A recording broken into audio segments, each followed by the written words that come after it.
बोलिए श्री कृष्णचंद्र भगवान की जय। पौष मास के शुक्ल पक्ष की पुत्रदा एकादशी का महात्म्य।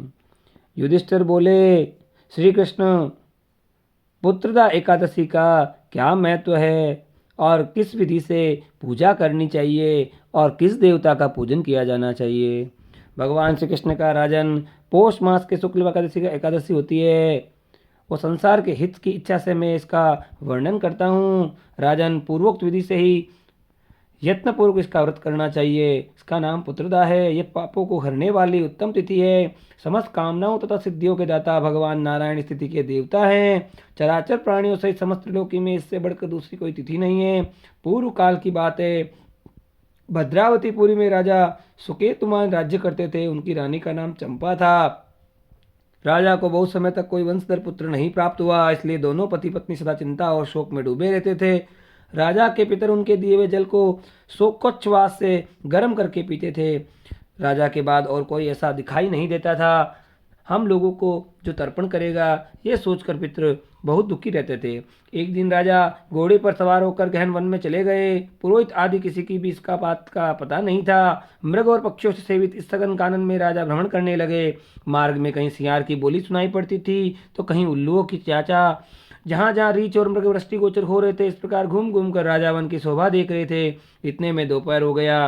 राजा को भूख और प्यास सताने लगी। वे जल की ओर इधर उधर दौड़ने लगे। किसी पुण्य के प्रभाव से उन्हें इस उत्तम सरोवर दिखाई दिया, जिसके समीप मुनियों का बहुत आश्रम थे।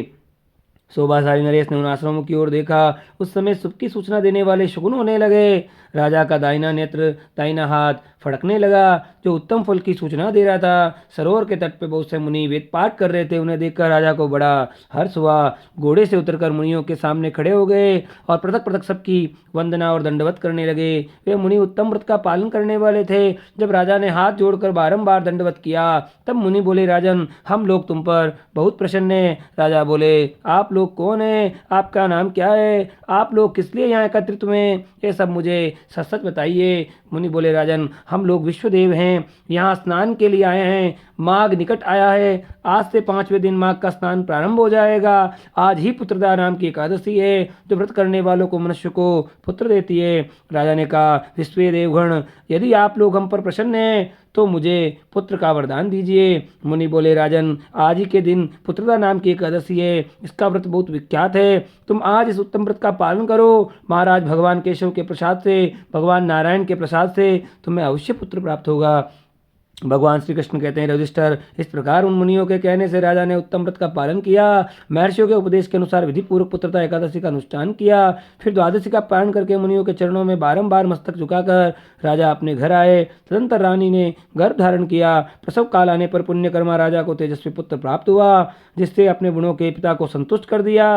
वह प्रजाओं का पालक हुआ। इसलिए राजन, पुत्रदा का उत्तम व्रत अवश्य करना चाहिए। मैंने लोगों के हित के लिए तुम्हारे सामने इसका वर्णन किया है। जो मनुष्य एकाग्रचित होकर पुत्रदा का व्रत करते हैं, इस लोक में पुत्र पाकर मृत्यु के पश्चात स्वर्गगामी होते हैं। इस महात्मा को पढ़ने और सुनने से अग्निष्ट होम यज्ञ का फल प्राप्त होता है। बोलिए श्री कृष्णचंद्र भगवान।